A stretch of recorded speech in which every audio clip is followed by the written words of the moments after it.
So I want to welcome everyone to today's webinar. I'm delighted that a colleague of mine on the Bonar Institute's advisory board, David Cliche, is giving a webinar about a book he has written recently called Mind the Gap. And we'll be taking a look at the concepts in this book from a board of directors perspective, the oversight duties of directors over marketing is becoming ever more important, especially in a world where work is more virtual. There's a hybrid work environment.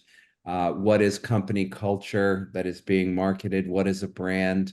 So lots of interesting issues about what types of questions board members should be asking the C-suite, what kind of marketing expertise needs to be on the board to fulfill their oversight duties for management. And very interesting question. When does the board choose to designate a chief marketing officer as an official corporate officer, having the legal status of a corporate officer?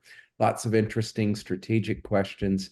And David, I'm going to put myself on mute so that we can hear from you. I hope you'll introduce yourself, because even though the participants in our webinar today probably know you, a lot of people who view the recording will not. So I hope you'll introduce yourself. And I also want to encourage everyone to feel free to submit questions or comments in the chat feature. And you can also unmute and ask a question as well. That enriches the conversation. So David, over to you. Thank you very much, John, and welcome everybody. Stacy, Blano, and Ralph. Thanks for joining us today.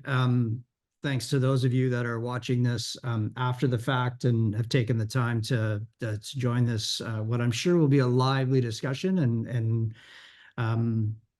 some, hopefully some good sharing of experiences and knowledge, not just from myself and James and John from the Bonar Institute, but also your experience as well. So would certainly welcome that as we go through it. Mind the Gap is, I've been fortunate enough to be a marketer for about 25 years. It's a blessing and a curse being in this role in many instances. But I think the one of the greatest things I've realized over the last little while is, I guess, as we tend to get a little bit, I don't say older, I say seasoned. As we get a little bit more seasoned in our craft, if we're fortunate, we've worked with and for people that have imparted on us their wisdom, their learnings, their best practices, and then over the course of our careers, we hopefully get a little bit better at what we do, not just on our own merit, but because of the benefit that we've had of working with others. And Mind the Gap really is, at this stage in my career, an opportunity for me to share some of the learnings that have been passed along to me from those that I've had the good fortune of working with in a variety of different instances. I'm currently the president and CEO of TMD. We are a fully integrated marketing agency based in London, Ontario, but with business and clients across North America, Canada, and the United States, as well as into the UK. My experience, I come out of the professional services background where I spent a lot of time specifically in the insurance segment, working for a large global brokerage on the risk management side, where I really had an opportunity to work with some outstanding colleagues and leaders and frankly, turn into a relatively decent marketer. I wouldn't say I was a good marketer. I'd say I was a pretty decent marketer, only because I worked with so many that I would consider to be great. The things that really stood out for me as I started to reflect back on that is there were these inherent gaps, and they just seemed to be shifting as we moved through the work that we were doing. And when I really started to distill it down, there were three gaps that really stood out. And what stood out to me even more so than just the gaps, which we'll get into in just a second, was the disconnect. Apologies, there we go. The disconnect that existed between leadership and execution. So as a marketer, it was a constant struggle to make sure that the leadership of the organization, the C-suite, and even at the board level, and even leaders in different functions within the organization, really had a good line of sight or an understanding of what the marketing function was trying to do and how dependent we were on each other for all of us to be acutely aware of the contributions that the various functions inside an organization was making. This wasn't always, I would say, well integrated into how everybody was performing their jobs. There was a gap there before.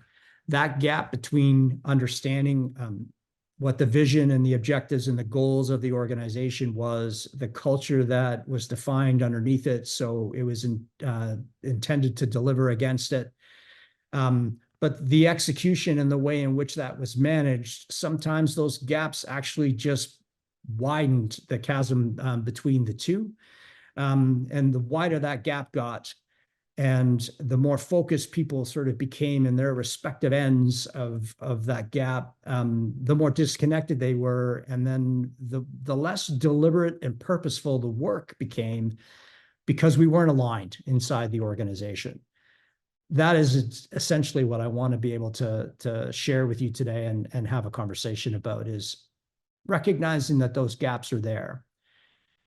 How can marketers that are in the execution, but certainly on the strategy and the leadership side, help bridge that gap from their perspective? And how can C-suite leadership and at the board level also take steps towards bridging that gap as well, so that the marketing function, which is really the organization's catalyst for growth, driving acquisition and retention, how can those two ends of the gap become more purposeful, working together, more deliberate about what they're doing, and more aligned and integrated in how they go about it? So let's start with make sure we're all on the same page. What is marketing? Marketing really is about selling, plain and simple. Otherwise, there's really no good reason to do it. Marketing is designed to put less pressure on price, so that a value proposition truly does stand out and become effective to differentiate whatever that offer is in the market. To be effective, the sole purpose, if it is to drive selling, if it is to drive growth, it has to deliver on the organization's goals for acquisition and retention. Those are the two sides of any organization's P&L.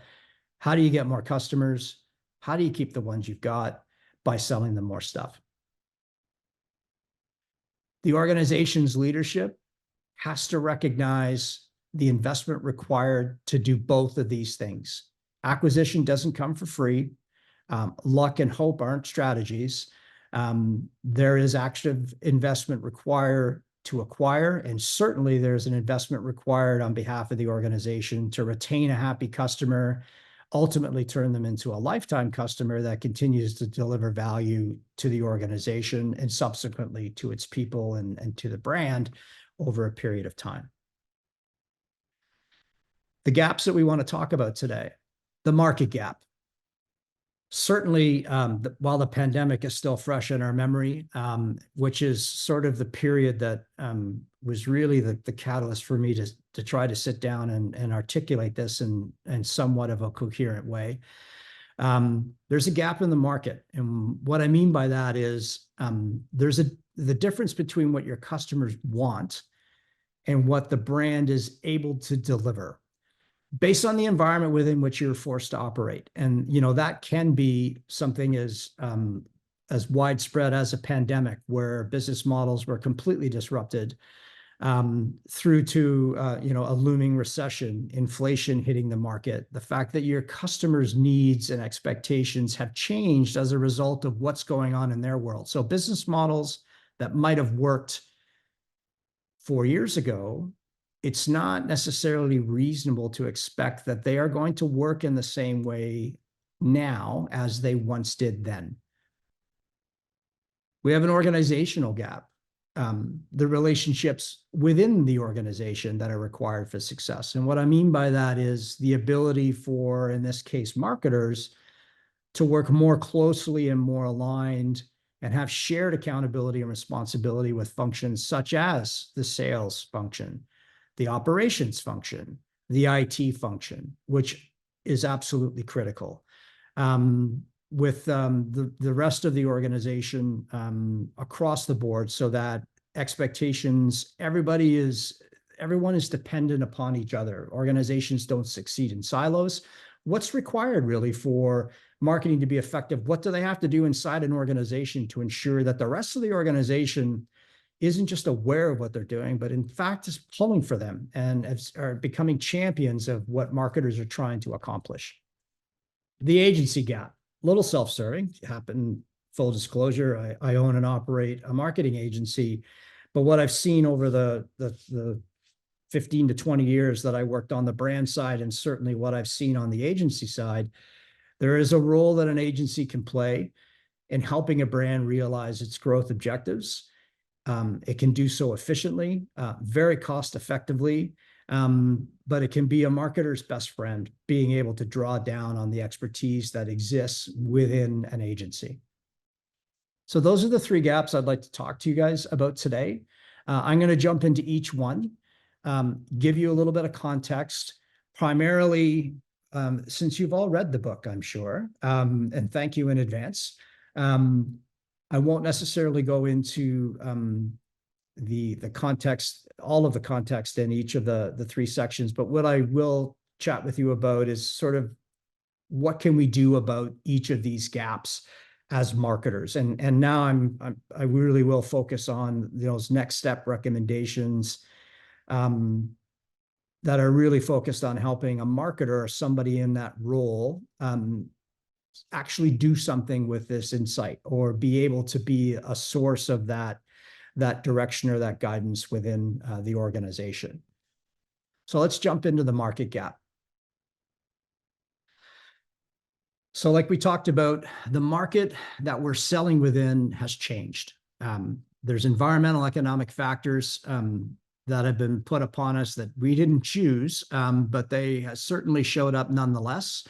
And they've had a significant impact on how we sell and how we deliver value. As I mentioned, what we did 4 or 5 years ago is likely not the road to success today that it might have been back then. The word pivot has been tossed around since the beginning of the pandemic, but I really do feel like that is more of a constant state as opposed to a reactionary one. With the market shifting, and it shifts on a regular basis. So it's not a once every 2 or 3 year event. The market, what we've seen in the last 5 years, is can shift within a quarter. So we need to be very, very acutely aware of how the way the market is changing is absolutely affecting the way we go to market and the way we position a value proposition and an offer that a customer is going to respond to favorably.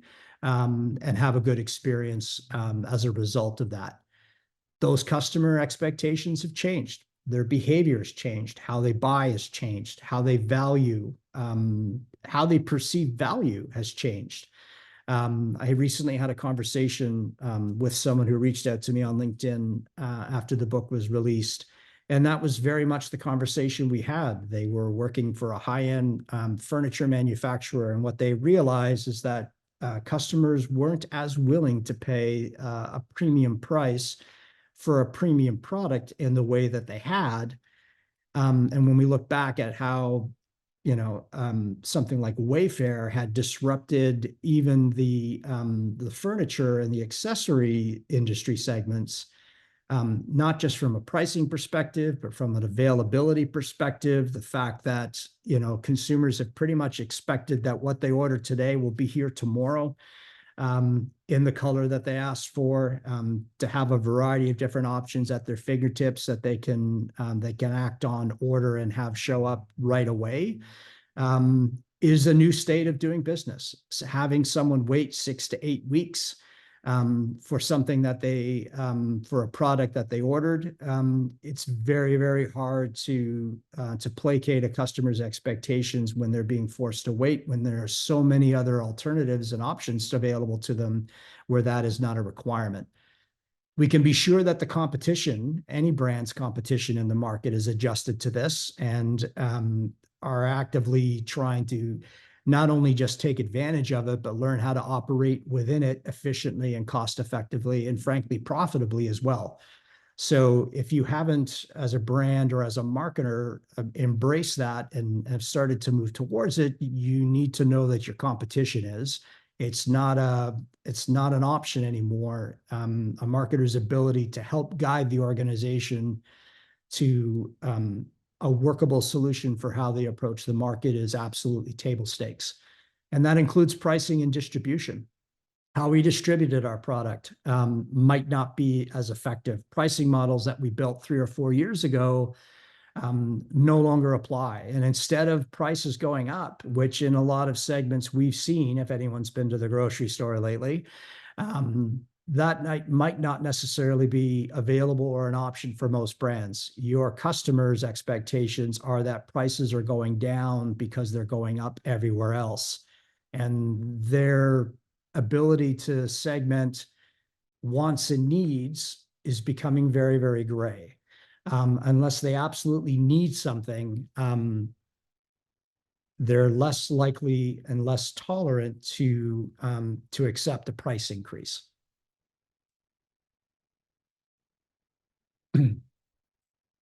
So what can we do as a result of all of these ever-shifting conditions? As a marketer, know your business model. Make sure you understand what you're selling and to whom. Know who your competition is. And frankly, understand as much about where you want to compete, but also understand maybe where you don't want to compete. Price is not always a differentiator. I would say very rarely is it ever. A war on price is a race to the bottom that I don't think anybody ever wants to win.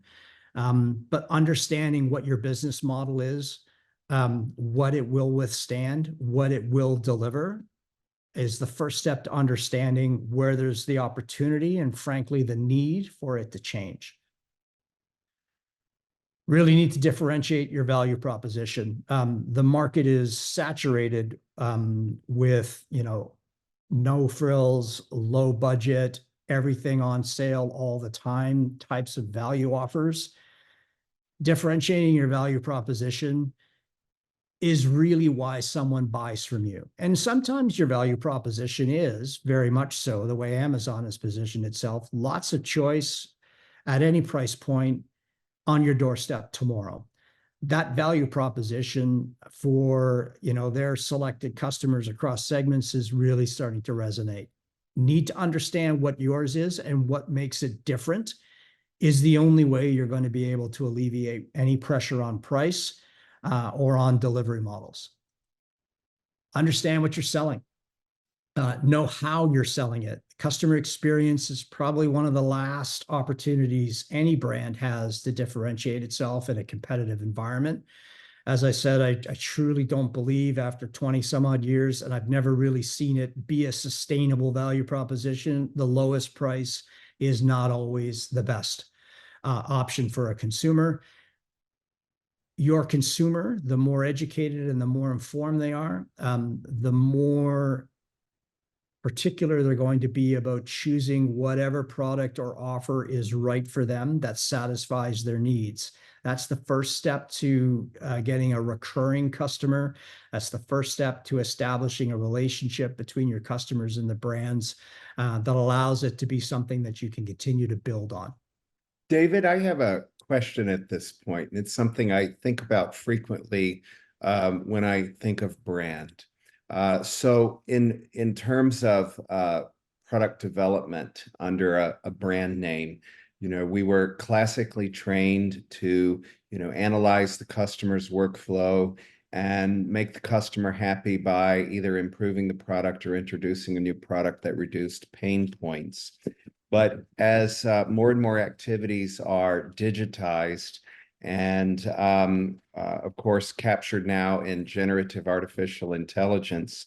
We're actually going to be requiring customers to adapt to a workflow that is assigned or created by the vendor or under a brand name, rather than adapting to a workflow or the needs of the customer. This is something I'm noticing more and more. So I'm just curious, how does this affect pricing? And one of the classic examples I've always noted is when the iPhone was invented, even the iPod, no one was asking for it. No one was requesting, I want an iPhone. I want Apple to invent an iPhone. And no one went to Microsoft and said, I want you to invent a new operating system. I want you to create a new word processor, Microsoft Word. Lawyers, for example, were very happy with Word Perfect which is now, its assets are now owned in Canada. And so when you say follow the customer need, are we now in an era when we're actually defining the producer, the seller is actually telling the customer, no, we know better. This is what you need, and we have a solution, and you need to adapt to it. Those are great examples. And, the other one, John, is if, I think it was Henry Ford that said if he'd asked customers what they wanted, they would have asked for faster horses.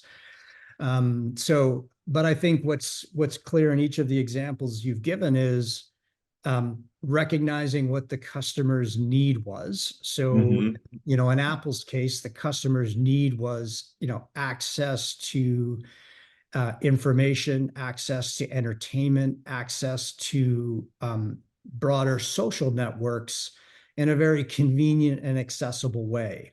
So, from that came what truly was remarkable innovation to be able to package a customer need into a device or into a product, such as the iPod in the beginning into the iPhone, where they basically put the ability for the customer to access those needs within literally in their hand as a handheld device. And I'm one of them that, that takes advantage of that.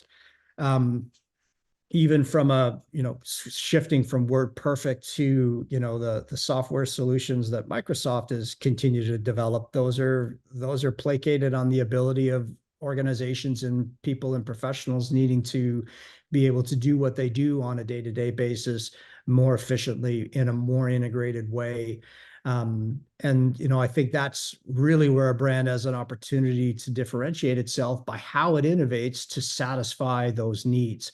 But I can tell you that what they each did was they understood what their model was. They understood what that value proposition was, and they knew exactly what they were selling, and most importantly, how it aligned to what their consumers were saying they needed from them. And maybe not even from them, John, but what their consumers were saying they needed. It's a good segue, if I may, to know the customer. One of the other requirements going forward, none of those innovations were going to happen if they didn't have an understanding of what their customer's propensity was to embrace a new product that was able to satisfy or fulfill on those needs. And, I think in each case, certainly with Apple, there was a history of being able to innovate. And even in those early stages, an expectation from the customer that that brand was going to continue to innovate, to not just satisfy a very practical need, but to do so in a way that was ingenious, quite frankly, and actually the product that started to define user behavior. It's quite a great example of a brand really embracing all of those factors surrounding it to come up with something that was really going to cement that relationship that they had with their customer, to the point where behavior became defined based on how they were going to use the product. Understanding the math becomes really important. And Apple, I think, absolutely got the math in the same way that Henry Ford did at the turn of the century. how are we measuring success? So innovation, cool products, being able to put something new into the market is one thing. To be able to do that and have it sell is another. To be able to do those two things, though, and have it be successful and profitable is entirely a different thing. And making sure that from a marketing perspective, you understand the math behind how the organization values success. You understand how you're measuring your progress towards success so that you can keep the organization informed, either through those deliberate KPIs that you're setting that are allowing you to track and manage towards conversion, but understand whether or not something is actually working. And that doesn't necessarily have to be something as big as the iPhone, but a campaign that a marketer puts in the field. Is it resonating? Is it getting engagement? Are those folks that are engaging actually doing the next thing that you want them to do? Are they following through on the calls to action that are placed there? A marketer's ability to understand what that progression towards success looks like is grounded in a very practical financial model that we need to be familiar with. Frankly, we need to set so that we're able to gauge how what we've built or the efforts that we're putting into the market, how they're performing. And then I would just say again, an agency partner can be really valuable in this. One of the things that I've seen certainly over the course of time is that we do tend to get weighed down in the internal dynamics inside a brand. Everything that we've just talked about from a market gap, many agencies will bring a lot of outside perspective to a brand because they've seen experiences, they've seen the trials and tribulations of other brands in different industries trying to solve a similar problem, but in an industry specific way. Those learnings can be really, really helpful to the internal resources. That broader perspective, that objective approach to recognizing and understanding those market dynamics becomes really, really important. And an agency can be a very objective perspective that the internal marketing folks inside an organization can value from quite extensively.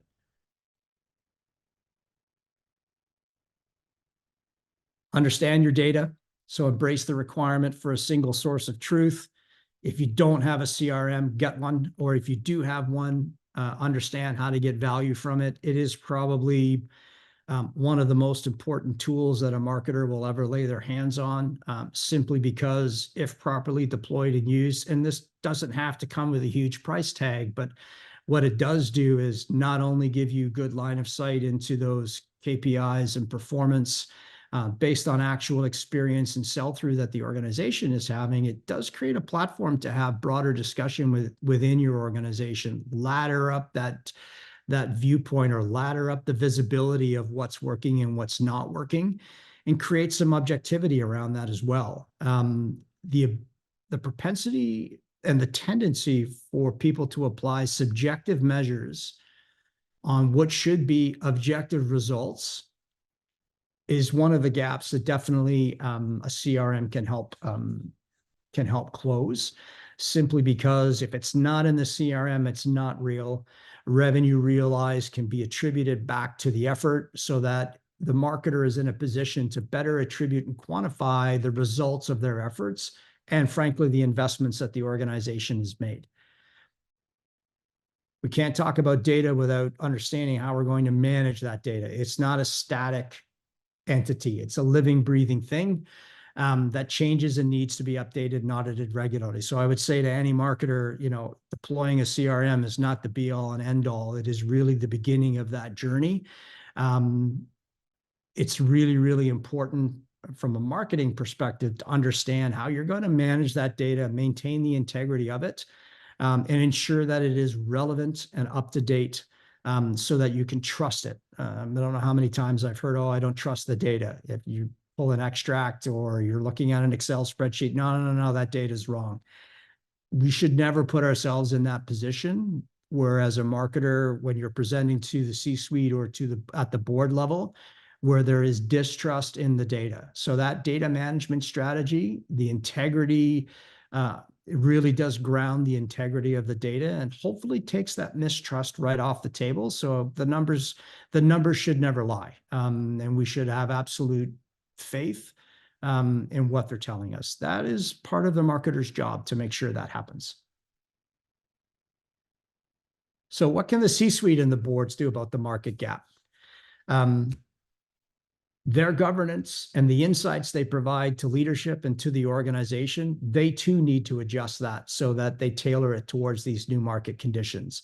They need to be acutely aware of how things have changed for the organization with its business model, with its go-to-market, so that they are perceiving what the marketing function and the other functions within the organization are doing and why. And that they can tie that to those market dynamics that have either changed so that they are also becoming much more fluid and flexible with making changes within the fiscal year. So what you start Q1 with might not be what you finish Q4 with. And C-suite and boards need to make sure that they are aligned, that there's a moving target that the organization needs to adapt to so that it can continue to perform. Making sure that the C-suite and the board are aligned with stakeholder needs and expectations, because those have changed as well. And I say stakeholders and not shareholders. So stakeholders represents a greater, probably a more accurate reflection of how the organization's value proposition is resonating with the customers and the targets that it's trying to satisfy. It's really, really important, and marketing can play a significant role in this and making sure that leadership and boards are aligned. They understand why an organization is going to market the way they are so that it can satisfy those needs and what those external stakeholders, internal as well, what expectations they have. And then, of course, leading through volatility, turbulence, and economic disruption is a job for the organization from top to bottom. The bottom will likely feel this, the bottom of an organization, and by that I mean the frontline staff, those that are in direct contact with the market or in direct contact with customers are going to feel that a little bit more. It's really, really important that those insights are captured and gathered, that those insights make their way up into management, make their way up into leadership so that they can respond to them accordingly, potentially be proactive, but right set expectations so that the organization is responding to the market in front of them. And maybe I'll just pause here and invite questions, any comments. Stacy, Vlado, and Ralph, I would ask, is this resonating in any way? No, it sounds great to me, Dave. The only question I had so far is regarding difference between the key stakeholders and shareholders. If you can just explain that a bit more, because I do find sometimes, when you're like you say, I agree with what you're saying regarding the key stakeholder having more engagement with the company, the brand, whereas the shareholder are just looking more for profits. How do you differentiate that? And how do you deal with when you're dealing with a shareholder in that sense? How do you get to the key stakeholder or get those points across in the same context, I guess? That's a great question, Vlado. And, I would say to you that a shareholder is a stakeholder, but they are one of many. And I think, the risk that by saying stakeholder needs more broadly, there are multiple inputs here, depending on who has an experience with that brand. It's inherently risky for an organization to start making strategic decisions or business decisions based on shareholder profit, based on share value. Yes, those things are important. I'm not suggesting for 1 second that they're not. But the key to driving shareholder value is to making sure you're driving stakeholder value. And by that, I mean customer value. By that, I mean employee value, partner value, ensuring you're taking care of your vendors and your partners within your distribution network. It is an integrated ecosystem. If managed properly and in a balanced way, the shareholder will reap the benefits from that. It doesn't necessarily work in the reverse. Okay, thanks. That's great. Yeah. Well, David, does anyone else have a comment? Stacy, Ralph, Lado, Ashley? I always have one, but it's better if people in the audience make comments and questions. Well, I have a question about brand, and I believe it's inherently a board issue in the context of fiduciary duties, balancing short-term and long-term interest of the organization with the investors and shareholders as one of the stakeholders. So one of my favorite clothing brands, which has existed for more than 100 years in the United States, did not resonate with a younger generation. And so the company closed most of its stores and it outsourced all of its manufacturing to on-demand manufacturing in another country. So now when I order a suit that's tailor-made, I'm fitted with a suit and the suit is sent to China. The tailoring is done in China. It's put on the plane. All the quality has gone down dramatically, and I cannot engage with that brand.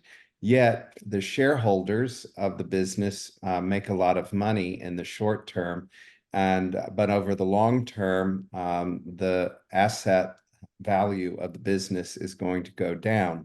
And me as a customer, I want to go find another vendor.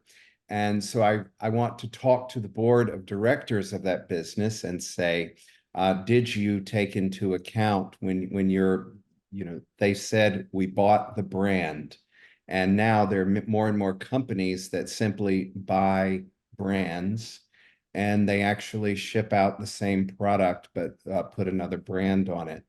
I'm just curious, in the context of that, what does the C-suite and what questions should the board ask the management about the brand equity of such a business? Because that indeed is going to become a model.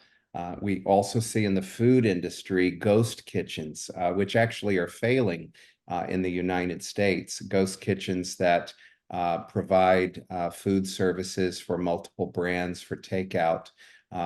Initially that was working very well in the COVID world, but it's not succeeding. And I'm just wondering, what does brand mean in this new world, and how should boards look at it? Because that to me goes to this question. And I would say, in the simplest of terms, John, like I think brand means the sustained delivery of value. And it's becoming harder and harder. I worked for someone who I thought summed it up quite well, which said is it's really hard to deliver a long-term vision for a brand or an organization when you're managing it quarter by quarter. So, the ability to ensure that C-suite leadership and the board, and frankly, shareholders as well, because, we all know that the board and the C-suite receives a lot of pressure from shareholders to drive margin, to drive profit. And usually that means, either shipping stuff offshore, cutting costs, sweating resources, cutting corners sometimes. In addition to finding operational efficiencies, embracing innovative opportunities such as those that AI potentially presents as well. But it is balancing any short-term decisions with the long-term objectives in view of the organization, and not just on the balance sheet.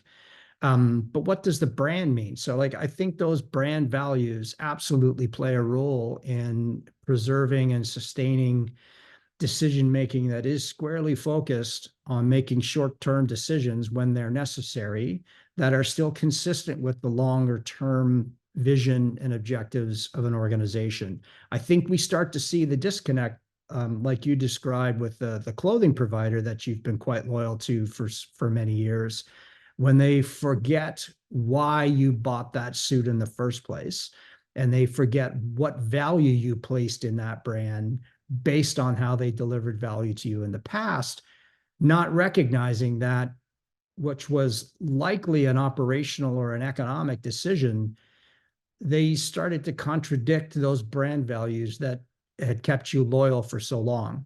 Loyalty is a terrible thing to destroy. So It is something that every brand needs to be cognizant of, and loyalty is very rarely predicated on price or cost. Loyalty is predicated on, again, that sustained delivery of value over time. When you jeopardize that or put it at risk, now you're really starting to risk the value that the brand was delivering in the first place. Thank you. Very interesting. Thank you. Okay. In the interest of time, folks, I'm going to jump into the organizational gap so we can keep things moving. What I mean by the organizational gap, that internal network of relationships within an organization that are critical to success. And those, in many ways, they're complementary. Sales and marketing should be joined at the hip.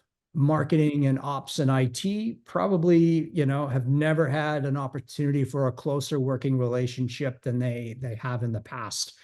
The interdependency of those and the recognition that those functions will succeed if they are each invested in their colleagues or their peers or their dependent functions' success as much as they are in their own. It's really the only way an organization is able to all row in the same direction or all make sure they get on the same bus. This requires an access to resources and information. There is a sense of shared accountability and responsibility for results. We've seen far too often where the sales side of the organization is giving out big bonuses and big commissions on deals where, another part of the organization is suffering because it has to make cuts. Resources are overburdened, over capacity, or there aren't enough. That disconnect between success and reward, performance and reward, is inherently dangerous and incredibly risky to a brand's ability to sustain itself. So there needs to be a shared accountability across functions. So IT and operations have some ownership for the success of marketing. There is a dependency there in the same way that sales needs marketing desperately to make sure that those leads are warmed up, those doors are open, and when they walk into a room, the potential buyer is already aware. They've already started to consider that brand value proposition so that marketing is making the salesperson's job as easy as they can by doing as much of the front work as possible. Those types of shared responsibility and accountability are really, really important. Those don't happen unless there's an alignment of priority, so that if each recognizes where they are going to gain value or realize their own functional success upon the success of another, if the priorities are conflicted in any way or they are not aligned, then each of those functional areas will work in spite of the other and not contribute to the overall success of the firm. So that interdependency becomes really, really important. And like I mentioned earlier, success and results don't come from a collection of siloed efforts. They really only do come from something that is aligned, very purposeful and deliberate, and where everybody is not only aware of what their other functions are trying to accomplish, but they're actually part of that other function's success because they have a role to play. So what does that mean from a marketer's perspective? Well, get close to your friends, right? So inside an organization, most organizations still get things done the most efficiently based on the quality of the relationships that you have with your colleagues and your peers. So that ability to be efficient and to be productive really does depend on the relationships you build internally within an organization. Get closer to your enemies. So, inside every organization, it is not all roses. Sometimes with the people that not only do we have to work with, but should be working with. Critics they usually have an opposing view for a good reason. So accept that. Often they might, we don't want to see that evolve and so that they have an axe to grind. But if people aren't cooperating or they aren't working with you or may even be annoyed with you, they usually have a good reason. So those are the people that a marketer needs to spend even more time with. build that relationship, try to create that level setting of trust and alignment. And usually that starts with understanding how marketing can help support that other individual or that other leader inside the organization. Build these relationships. Those peers, those internal leaders of other functions need to be part of how you build your marketing strategy. Those internal requirements that they are able to provide not only will make them feel engaged and part of what you're doing, but you're going to make them champions of what it is that you're trying to do. And frankly, you're going to be way more effective. If we build marketing strategies that take into account, for example, if we're taking campaigns to market and we don't talk to IT or ops about the stress that it may put on the system and the additional workload that some of those requirements are going to push down to our colleagues in IT, we're not doing our job. IT is going to appreciate it if you have the conversation with them in advance, and if not, they will loathe you for it, for putting them in a position where they are now stressed and they have to rejig their priorities so they can satisfy yours. A marketer's job is to sell. So inside the organization, that is the focus. How we do it becomes really, really important, but marketers will get the CEO's attention as well as the rest of the C-suite if they're helping sales close deals and they're having a positive impact on the P&L. This is what marketing's ultimate KPI is have they helped move the needle? When the needle moves in the right direction and we're helping to influence growth and retention for that matter, then the rest of the organization appreciates what that contribution is. Requirements rule. So being able to internally inside an organization for a marketer to be able to articulate what they need and why, what they want to be able to do with the information or the technological and operational support they're asking for, and the value that that translates to the organization will go a long way for towards a marketer getting the cooperation and the level of support that they need from members inside the organization, those other departments and those other functions. I can't stress this enough. There was a time where I can remember when I was working for the insurance broker where I acted as a little bit of a translator there for a while between IT and marketing. So, marketing would say, oh, we want to be able to do it. And I would turn to the IT leader and say, okay, so what they really need is this. They need to be able to do this so that they can see this and ultimately make a decision about whether to do this or this. So being able to articulate those requirements is really, really important. Do the math. Make sure that we are fluent in CFO speak. We need to understand how the C-suite perceives value delivered. We need to understand how the organization is measuring our success as a marketer so that we can give them that information in an easy to digest. Don't make them translate from marketing speak to P&L speak, so that they understand that we are fully aligned on what marketing's primary function is, and we're going to give the leadership of the organization everything they need so that they can interpret how successful we've been and frankly how much they should continue to invest. What can the C-suite and the boards do about the organizational closing the organizational gap? Help us create that alignment and those interdependent priorities. Don't pit silos or don't pit functions against each other. Don't have one set of compensation or incentives for one part of the organization that another part of the organization is penalized for if they're doing everything that they need to be able to do. That alignment and most importantly, those interdependent priorities are absolutely critical. That cascading of strategy, everyone in the organization should understand where the company is going, where the brand is going, what those longer term objectives are, and they need to understand their particular role in helping that be realized.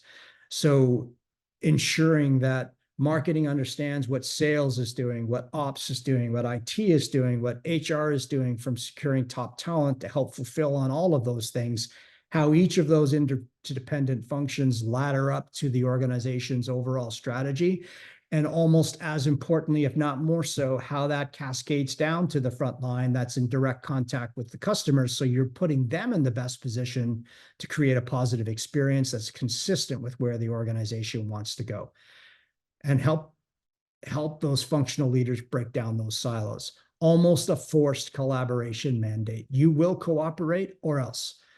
You will work together to achieve our goals, because that is the only way we're going to achieve them. I'll just pause again for a quick second to see if any other comments or questions on the organizational gap. I always think this is the most fascinating area. So anyone have a comment, question? Stacy? Yes. I do. David, I'm taking away so much good stuff from your book. I've always been on the other side, working with an agency on the company side of things. And yeah, this gap in leadership is really was, I think, my favorite part of the book, because you really hit the struggle on the head that, you know, the CMO is typically not in that C-suite, maybe by name, but not truly in the C-suite, making the decisions and being part of the gang, right? So I'm really, after reading your book, I'm taking away a lot of good value in terms of how to be, you know, maybe you're not in the gang, but how to kind of force yourself in, and how to show them your value, and how to just integrate and make sure that you're buddies with ops and IT and everyone, right? And I agree that, you know, relationships and showing your value are absolutely, you know, that's absolutely the way to go about it. So my question, though, is, knowing all of this, as someone who, you know, who might be out looking, you know, for a job and looking to become, you know, marketing with a company, do you have any tips on red flags? Like, how do you must be able to, with your years of experience, you must be able to pick out a company that you can see does not value marketing.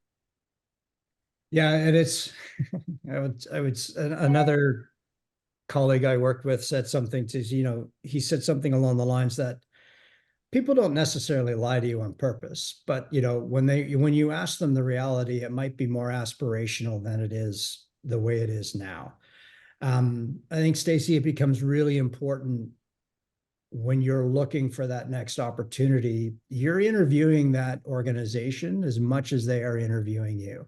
So as a senior marketer, as a senior communicator, or anyone that's going to step into that role, it's entirely reasonable for you to have expectations from a level of support perspective, you know, and on paper, a red flag should be, you know, whoever the head of marketing is, the top of that marketing ladder, who do they report to?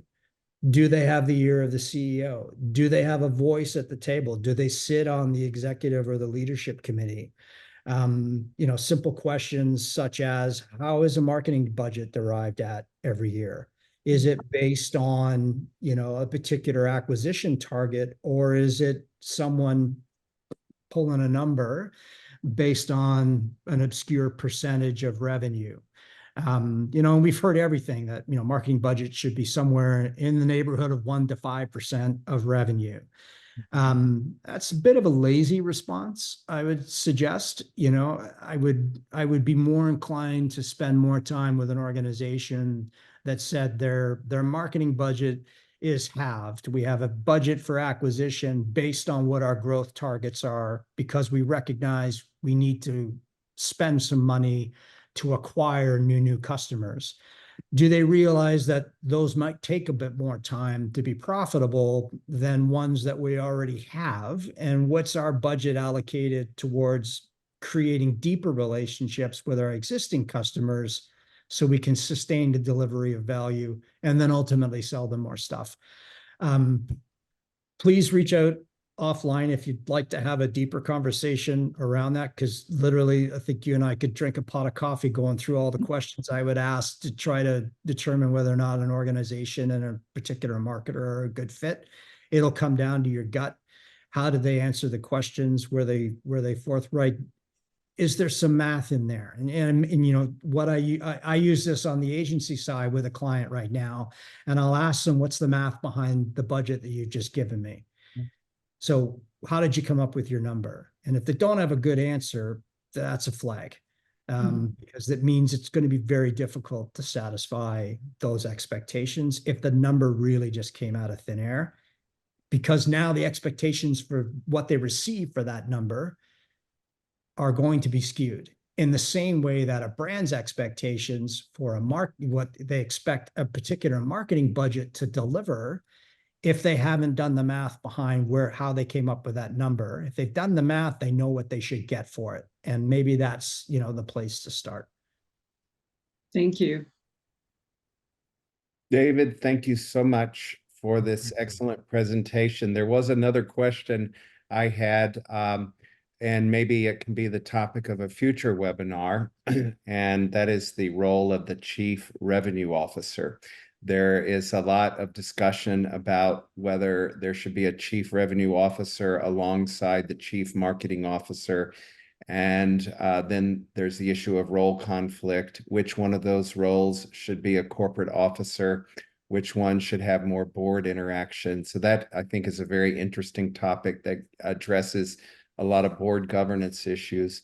And some organizations I've seen are choosing to put marketing beneath a Chief Revenue Officer position, put sales under the Chief Revenue Officer position. But other companies are saying, no, they're three separate functions, but they need to work together. And I'm just curious, in the remaining few minutes we have, do you have any thoughts about the relationship between marketing with a capital M and Chief Revenue Officer position? Well, as a marketer, John, I would tell you Yes. that an organization lives and dies based on the efforts from the marketing function. Marketing is probably the greatest catalyst any organization or brand has at its fingertips to help them drive growth, and not just spot growth, but sustainable, profitable growth. My quick answer would be, and this is again, a great discussion for a deeper topic, is that there is good revenue and bad revenue. And I think depending on how the sales side of the organization is compensated or incentivized, good revenue sometimes doesn't always make it to the top of the pile. Whereas I feel that from a marketing perspective, because we also have the mandate of supporting retention. So whatever the sales team sells, we now also have to make sure that we can keep it. We also have to make sure that that customer is happy. There's sometimes a disconnect from the sales side with the customer. So they're focused on selling, which is frankly where they should be. But it is the marketing function, I think, that provides that broader oversight. I would suggest to you that the Chief Revenue Officer is probably what your head of sales should be. And I mentioned this in the book, and I know I've probably ruffled some feathers for a lot of sales professionals, and I know so many great ones.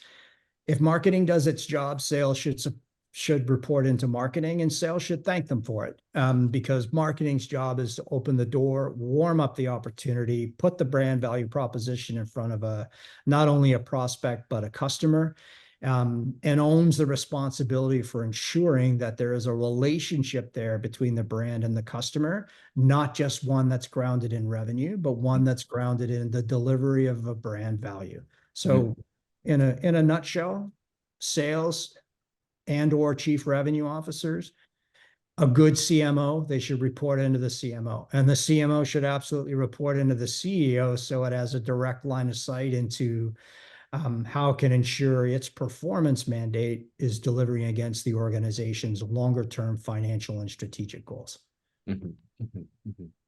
Very interesting.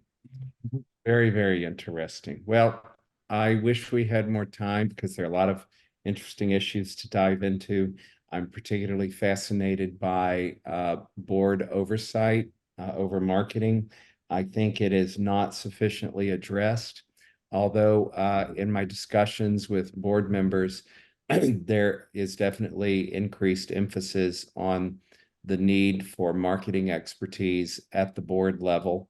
And and the relationship of the chief marketing officer or the marketing function and management with the board needs more attention as well. So a lot of interesting topics. I want to thank everyone in our audience for joining us today. And David, I want to thank you for sharing some of your time and introducing us to your book. And I'm looking forward to learning more. So I wish everyone a wonderful day and rest of the week.